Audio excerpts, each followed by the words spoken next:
சில வீட்டில் பெண்கள் பார்த்திங்கன்னா நிறையா படிச்சிருப்பாங்க. ஆனால் அவங்களோட ஃபேமிலி சுச்சுவேஷன் காரணமாக அவங்களால வெளியில் போய் ஒர்க் பண்ண முடியாமல் இருக்கும். அவங்க ஃபேமிலிக்கு பார்த்திங்கன்னா சிங்கிள் இன்கம், அதாவது அவங்க ஹஸ்பண்டோட இன்கம் மட்டும்தான் வந்துட்டுருக்கும். ஸோ இந்த மாதிரி சுச்சுவேஷனில் பார்த்திங்கன்னா நிறைய பேருக்கு நம்ம படிச்சிருந்தோம் நம்மளால் சம்பாதிக்க முடியல, நம்மளுக்கு ஏதோ ஒரு ஃபேமிலிக்கு சப்போர்ட் பண்ண முடியல அப்படிங்கிற வருத்தம் நிறைய பெண்களுக்கு இருக்குது. நான் உட்பட தான் நான் சொல்கிறேன், என்னையும் சேர்த்து தான் நான் சொல்கிறேன். ஸோ எனக்கும் ஆசை இருக்கும், நம்ம குடும்பத்துக்கு ஏதாவது நம்ம சப்போர்ட் பண்ணணும் அப்படின்னு சொல்லிட்டு, ஒரு கையை நம்ம எதிர்பார்த்துட்ருக்குறோமே அப்படின்னு சொல்லிட்டு நிறைய நேரங்களில் எனக்கும் தோணும். நம்மளோட சுச்சுவேஷன், நம்ம குழந்தைங்கள பார்த்துக்கணும், ஃபேமிலியை ரன் பண்ணுறோம், இதில் வெளியில் போய் சம்பாதிக்கிற அளவுக்குலாம் தைரியமும் கிடையாது. ஸோ அந்த மாதிரி பெண்கள் என்ன பண்ணலாம் அப்படின்னு பார்த்தா, நம்ம சம்பாதிச்சா மட்டும்தான் நம்ம கையில் பணம் இருக்கும்னு நினைக்கிறோம் பாருங்கள், அதுதான் பெரிய தப்பு. அப்படி கிடையாது. நம்ம குடும்ப செலவுக்கு நம்ம ஹஸ்பண்ட் கொடுக்குறாங்கள நம்மக்கிட்ட பணம், அதுலேயும் நம்ம மனசு வச்சோம்னா நம்மளால் சேமிக்க முடியும். கொஞ்சம் ஸ்மார்ட்டாக நம்ம யோசித்தோம்னாலே போதும், நம்மளாலையும் நிறையா பணம் சேமித்து, அதுவும் நம்ம சேமித்து கொடுக்கறது தான் நம்ம ஃபேமிலிக்கு, அது நம்மளோட சப்போர்ட் தான் அப்படிங்கிறது நான் கற்றுக்கிட்ட ஒரு விஷயம் இது. நீங்கள் ஒவ்வொருத்தருமே இதை ஃபாலோ பண்ணி பாருங்கள். இதில் ஃபஸ்ட்டு டிப் என்னன்னு பார்த்தீங்கன்னா, வருமானம் வந்த உடனேயே, அதாவது நமக்கு இன்கம் வருதாலும் சரி, இல்லை நீங்கள் சேலரி அப்போ தான் வாங்குறீங்கனாலும் சரி, ஃபஸ்ட்டு செலவு உங்களுக்கு சேமிப்பாக தான் இருக்கணும். இதை நான் நிறையா வீடியோவில் நான் சொல்லியிருக்கேன். அதாவது நம்ம எவ்வளோ சம்பாதிக்கிறோமோ அதுக்கு தகுந்த மாதிரி நம்ம சேமித்தா போதும். அதாவது ஒரு 20,000 தான் நம்ம சம்பாதிக்கிறோம், ஒரு எக்ஸாம்பிளுக்கு சொல்கிறேன். அதில் அட்லீஸ்ட் பார்த்தீங்கன்னா ஒரு 10% நீங்கள் சேர்க்கணும். இது வருமானம் குறைவாக இருக்கிறவங்களுக்கு நான் சொல்கிறேன். ஸோ நமக்கு சேலரி இன்க்ரீஸ் ஆக நம்மளோட சேவிங்ஸ் தான் இன்க்ரீஸ் ஆகணுமே ஒழிய எக்ஸ்பென்சஸ் இன்க்ரீஸ் ஆகக்கூடாது. இதுதான் மெயினான பாயிண்ட்டு. இப்போ 20,000 சம்பாதிக்கிறாங்கன்னா அவங்கள போய் ஒரு 10,000 சேமிங்கன்னு சொன்னால் எப்படி முடியும்?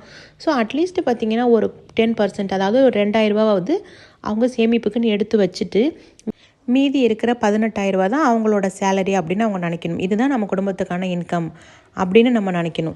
நம்ம குடும்பத்துக்கான வருமானம் கம்மியாக இருக்குது, நம்மளால் சேமிக்க முடியாது அப்படின்லாம் கிடையாது. எவ்வளவோ சம்பாதிக்கிறவங்க கூட ஒரு பைசா சேமிப்பு இல்லாமல் அடுத்தவங்கள்ட்ட கடன் வாங்குற நிலமை இருக்குது. அதனால் பணம் சம்பாதிச்சா மட்டும் பத்தாது, அதை எப்படி நம்ம கையாளணும் அப்படின்னு கற்றுக்கணும். நம்மளுக்கு சம்பளம் குறைவாக இருந்ததுன்னா கொஞ்சமாக சேமிக்க ஆரம்பிக்கலாம். அப்படியே நீங்கள் வருமானத்தை இன்க்ரீஸ் பண்ணவும் நீங்கள் முயற்சி பண்ணணும். 10,000 சம்பளத்தில் இருக்குன்னா இப்படியே நம்ம லைஃப் ஃபுல்லாக இருந்துட முடியாது. நம்ம முயற்சி பண்ணி பார்க்கணும், நம்மளால் இதை விட அதிகமாக சம்பாதிக்க முடியுமா அப்படின்னு ஏதாவது நம்ம அதுக்கான ஸ்டெப் எடுக்கணும்.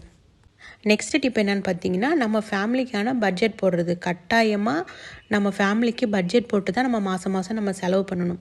அப்போ தான் நம்ம செலவு பண்ணும்போது நெக்ஸ்ட் மந்த் நம்ம பார்க்கும்போது எது நம்ம தேவையாக செலவு பண்ணியிருக்கோம், எது நம்ம தேவையில்லாத செலவு, இது இல்லாமையே நம்மளால் இருந்திருக்க முடியும் அப்படின்னு நம்ம அதை எக்ஸ்பென்சஸை பார்த்து, தேவையில்லாத எக்ஸ்பென்சஸாக இருந்தால் அதை கட் பண்ண முடியும், இதுலேருந்து நம்மளால் பணத்தை மிச்சம் பண்ண முடியுமா அப்படின்னு நீங்கள் ட்ராக் பண்ணுறதுக்கு மிக முக்கியமானது நம்ம குடும்பத்துக்கான பட்ஜெட்டு தான்.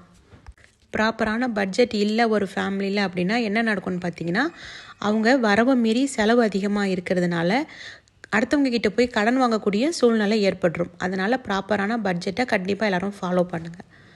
நெக்ஸ்ட் டிப் என்ன அப்படின்னு பார்த்தீங்கன்னா, செலவில் சேமிக்கிறது. அதாவது நம்ம அன்னன்னைக்கு பண்ணுற செலவில் அதில் ஒரு குறிப்பிட்ட அமௌண்ட் எடுத்து வச்சு இது சேமிப்பு அப்படின்னு வைக்கணும். எக்ஸாம்பிளுக்கு பார்த்தீங்கன்னா, ஒரு 100 ரூபா இன்றைக்கி நீங்கள் செலவு பண்ணுறீங்க அப்படின்னா, அதில் ஒரு 10 ரூபா ஃபஸ்ட்டு நீங்கள் எடுத்து வச்சுட்டு தான் நீங்கள் 90 ரூபாய்க்கான செலவு பண்ணணும். இது நீங்கள் 100 ரூபாங்கிறது பார்த்தீங்கன்னா டெய்லி 100 ரூபா தான் செலவு பண்ணணும்னு இல்லை. இதில் நீங்கள் 50 ரூபா செலவு பண்ணிங்கன்னா 5 ரூபா எடுத்து வைக்கலாம். 200 ரூபா செலவு பண்ணிங்கன்னா 20 ரூபா எடுத்து வைக்கலாம். இந்த மாதிரி நீங்கள் எவ்வளோ செலவு பண்ணுறீங்களோ அதுலேருந்து கொஞ்சம் அமௌண்ட்டு, உங்களால் முடிஞ்ச அமௌண்ட்டு, இந்த அமௌண்ட் நம்ம சேவிங்ஸுக்குன்னு எடுத்து வைப்போம் அப்படின்னு நீங்கள் எடுத்து வச்சு பாருங்கள். கண்டிப்பாக அதுலேருந்து உங்களால் நிறையா பணம் சேமிக்க முடியும். நெக்ஸ்ட் டிப் என்னன்னு பார்த்தீங்கன்னா, பண்டிகைக்கான சேமிப்பு. அதாவது நமக்கு வருஷம் வரக்கூடிய ஃபெஸ்டிவலுக்கு, இப்போ எல்லாருக்கும் பார்த்தீங்கன்னா அந்த ஃபெஸ்டிவல் டயத்தில் போனஸ் அமௌண்ட்டு வரதில்லை. குறிப்பிட்ட ஃபேமிலிக்கு தான் அது வரும், அவங்க பண்ணுற ஒர்க்கை பொறுத்து. ஸோ எல்லாருக்கும் வரதில்லை. அப்போ அந்த மாதிரி டயத்தை எப்படி நம்ம அந்த சுச்சுவேஷனை நம்ம பேலன்ஸ் பண்ணுறது? அப்போதைக்கு நம்ம முழிச்சு போய் நிற்காமல் நம்ம என்ன பண்ணுறது? ட்ரெஸ்ஸு வாங்கணும், எவ்வளவோ செலவு இருக்கும். எப்போதும் வாங்குகிற மளிகை பொருளை விட அப்போ கொஞ்சம் அதிகமாக வாங்குற மாதிரி இருக்கும். அதனால் பார்த்தீங்கன்னா மாதம் அவங்களோட பட்ஜெட்லேருந்து 5% அதுக்குன்னு தனியாக எடுத்து வைங்க. நெக்ஸ்ட்டு பார்த்திங்கன்னா, முடிஞ்ச வரைக்கும் ஹோட்டல் சாப்பாடை அவாய்ட் பண்ணுங்கள். அது உடம்புக்கும் அது நல்லதில்லை, நம்மளோட பணமும் பார்த்திங்கன்னா அதில் நிறைய செலவாகும். தவிர்க்க முடியாத சூழ்நிலை, ஏதோ உடம்பு முடியல, வேறு வழி இல்லை, வாங்கி தான் ஆகணுங்கிறது பரவாயில்ல. தொட்டத்துக்கும் பார்த்திங்கன்னா அடிக்கடி ஹோட்டலில் வாங்கி சாப்பிட்றது, வேலை ஈஸியாக போயிடுமே அப்படிங்கிறதுனால அந்த மாதிரிலாம் இருக்காதீங்க. அதை நீங்கள் கட் பண்ணிங்கனாலே உங்களால் நிறைய பணத்தை மிச்சம் பண்ண முடியும். நெக்ஸ்ட்டு பார்த்தீங்க அப்படின்னா நெக்ஸ்ட் டிப் என்ன அப்படின்னாக்கா, சில்லறை சேமிப்பை வந்து உண்டியலில் சேமிக்கிறது. இது நான் ஏற்கனவே நிறைய வீடியோ போட்டிருக்கேன். நானுமே நிறைய சேவிங்ஸ் பண்ணுறேன். இந்த சில்லறை சேவிங்ஸே நிறையா பண்ணுறேன் நான் மேலே கார்டில் கொடுக்குறேன். பார்க்காதவங்க செக் பண்ணி பாருங்கள். கண்டிப்பாக அது யூஸ்ஃபுல்லாக இருக்கும் ஒவ்வொரு ஹவுஸ் ஒய்ஃபுக்குமே. ஏதாவது நீங்கள் ஒரு பொருள் வாங்குறீங்க அப்படின்னா பேலன்ஸ் அமௌண்ட்டாக சில்லறையாக கொடுப்பாங்கள்ல, அதெல்லாம் பார்த்தீங்கன்னா நீங்கள் ஒரு உண்டியல்லையோ ஒரு பாக்ஸ்லேயோ நீங்கள் சேமிக்கலாம். சேமிக்க ஆரம்பிச்சிங்கன்னா இதுவுமே ஒரு மாதம் மட்டும் நீங்கள் ஃபஸ்ட்டு ட்ரை பண்ணி பாருங்கள். இந்த மாதிரி சில்லறை காசை சேர்த்து பாருங்கள் ஒரு 30 நாளைக்கு. அது எவ்வளோ அமௌண்ட்டு சேர்த்துருக்குன்னு அப்படியே நீங்கள் ஸ்டார்ட் பண்ண ஆரம்பிச்சிடலாம்.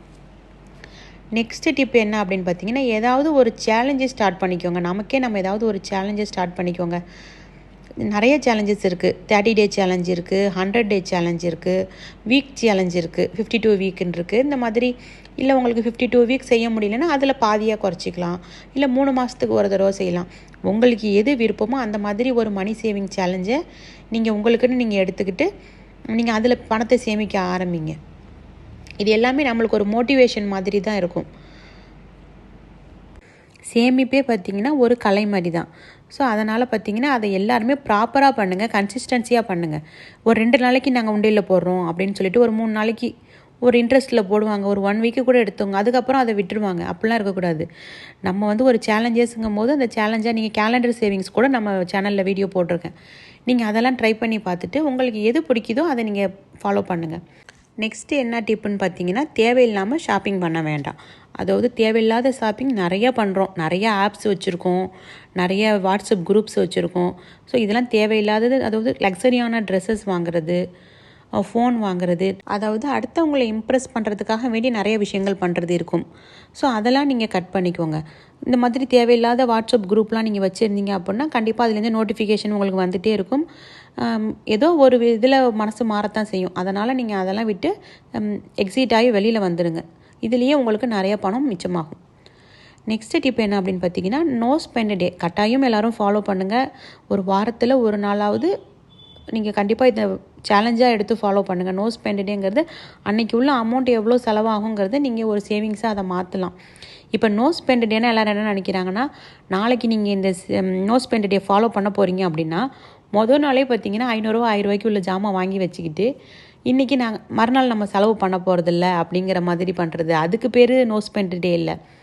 இப்போ செலவு பண்ணக்கூடாது அப்படின்னோம்னா என்ன வீட்டில் இருக்கோ இருக்கிற பொருளை வச்சு நம்ம சாப்பாடு செய்கிறது. ஸோ அதுதான் நோ ஸ்பெண்ட் டே நமக்கு. இல்லை நாளைக்கு உள்ள செலவை இன்றைக்கே சேர்த்து பண்ணிக்கிறது கிடையாது. அது இல்லை. சில பேருக்கு நிறைய பேர் இந்த தப்பு தான் பண்ணிகிட்டு இருக்காங்க. நாளைக்கு நாங்கள் செலவு பண்ண மாட்டோம் அப்படின்ட்டு மொதல் நாளே எல்லா ஜாமானையும் வாங்கி வச்சுக்கிறாங்க. நெக்ஸ்ட் டிப் என்ன அப்படின்னு பார்த்தீங்கன்னா, இப்போ மாதம் நம்ம சேமிக்கணும்ல, அந்த சேமிப்பை என்ன பண்ணலான்னா நீங்கள் ஒரு கோல்டு காயினாக அந்த மந்தோட எண்டில் நீங்கள் மாற்றலாம். இல்லை நீங்கள் ஒரு ஆர்டியாக அதை கன்வெர்ட் பண்ணலாம். ஒரு 500 தான் உங்களால் சேமிக்க முடியும்னாலும் பரவாயில்ல, ஒரு ஆர்டி போடலாம். அதை பார்த்திங்கன்னா ஒரு 500 தான் உங்களுக்கு ஸ்டார்ட் ஆகிற மாதிரி இருக்கும். ஆர்டி பார்த்திங்கன்னா நீங்கள் போஸ்ட் ஆஃபீஸில் ஓப்பன் பண்ணிங்கன்னா 5 வருஷத்துக்கு போட்டிங்கன்னா அந்த 500 கண்டிப்பாக ஒரு பெரிய அமௌண்ட்டாக நமக்கு கிடைக்கும். ஸோ இந்த மாதிரி தான் நம்மளால் சின்ன சின்ன டிப்ஸ் எல்லாம் ஃபாலோ பண்ணி நம்மளாலையும் பணம் சேமிக்க முடியும்.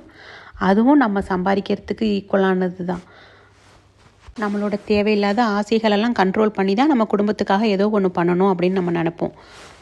அதனால் யாருமே நம்மளை தாழ்த்திக்க வேணாம், நம்மளால் சம்பாதிச்சு கொடுக்க முடியல ஃபேமிலிக்குன்ட்டு யாருமே நினைக்காதீங்க. நம்மளால் முடிஞ்ச சின்ன சின்ன சேவிங்ஸ் எல்லாமே பார்த்திங்கன்னா இது எல்லாமே ஒரு சாக்ரிஃபைஸ் தான். நமக்கு ஆசையாக இருக்கிற பொருளெல்லாம் நம்ம ஆசைகளை கண்ட்ரோல் பண்ணிக்கிட்டு தான் நம்ம இந்த மாதிரி சின்ன சின்ன சேவிங்ஸ்லாம் நிறைய இல்லத்தரசிகள் இப்படி தான் பண்ணிகிட்ருக்காங்க. அதனால் சேமிப்புங்கிறது பார்த்திங்கன்னா கட்டாயமாக எல்லாரும் பண்ணுங்கள், எல்லாராலையும் முடியும். இந்த வீடியோ உங்களுக்கு யூஸ்ஃபுல்லாக இருக்குது அப்படின்னு நினச்சிங்கன்னா நம்மளோட சேனலை சப்ஸ்கிரைப் பண்ணி வச்சுக்கோங்க. உங்கள் ஃப்ரெண்ட்ஸ் அண்ட் ஃபேமிலிஸ்க்கு ஷேர் பண்ணுங்கள். நான் போடுற ஒவ்வொரு வீடியோவும் உங்களுக்கு யூஸ்ஃபுல்லான வீடியோவாக தான் இருக்கும்.